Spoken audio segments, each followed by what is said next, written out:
Now, Rachel Garceau with the On Your Side forecast. 6:48, happy Wednesday, everyone. And here's our weather trend over the next several days. Of course, we end the month of May tomorrow. We kick off June on Friday, and we will start June on a beautiful note. A hot note, in fact, by the end of the weekend. But we do have some more storm activity to get through first. I warned you yesterday the break would be brief, so I hope you enjoyed yesterday because today is looking a little bit different. And then by early next week, we get back to normal as far as those temperatures go. But we do have a hot weekend ahead of us. I know Gunfighter Skies takes over Mountain Home Air Force Base this weekend.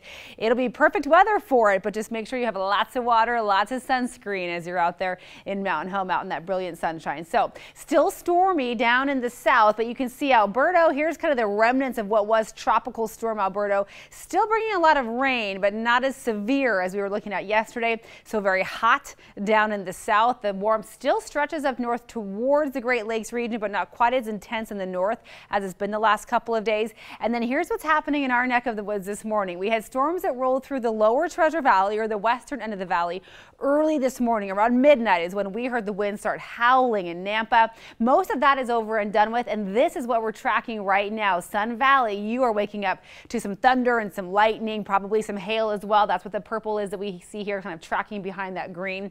So it's a stormy start there. This is part of a cold front that will very likely just kind of stall out today, and it'll keep storms in the forecast, particularly from this line from kind of the east central mountains down towards Gooding and into Jerome. Maybe we may see those storms, storms continue off and on today. The Treasure Valley will not bear the brunt of the storm activity today. By tomorrow, those storms get a little more widespread, and that all is because we have this cooler air coming in, just kind of unstable air. This trough, which is an elongated area of low pressure, will continue kind of lifting the air that is here, and that allows those clouds to cool and condense and just kind of create some storms for us. So that'll be the name of the game for today and tomorrow. But then by Friday, like I showed you on that weather trend, we clear out and we start warming up. That is the good news. So today really won't be a horrible day across the valley. I'm not considering it a washout. We only have a 20% chance of any storms at all, and temperatures do drop a touch, but still up near 80 degrees. Excuse me, I call that nice and mild. 78 in Boise today. That is about where we should be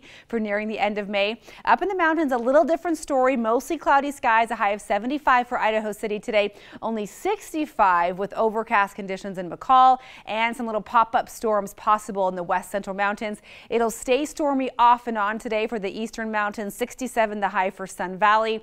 We could continue to see some of those gusty winds, hail and lightning strikes off and on throughout the day today. And then down in the Magic Valley, same story. Scattered thunderstorms, not as warm as we were yesterday, 73 degrees with mostly cloudy skies in Twin Falls today. Now for tomorrow, same story, even just a little cooler, down to 74 tomorrow. But then look at our extended forecast. We really have some beautiful conditions setting in. Friday will be nice, a little cooler than average, but still nice and sunny with a light breeze. Over the weekend, the heat is on, up to 90 or so on Sunday. If your neighborhood pool is open, I guarantee you it will be busy over the weekend. And then early next week, another cool down comes in with a high of just 71 degrees on Monday.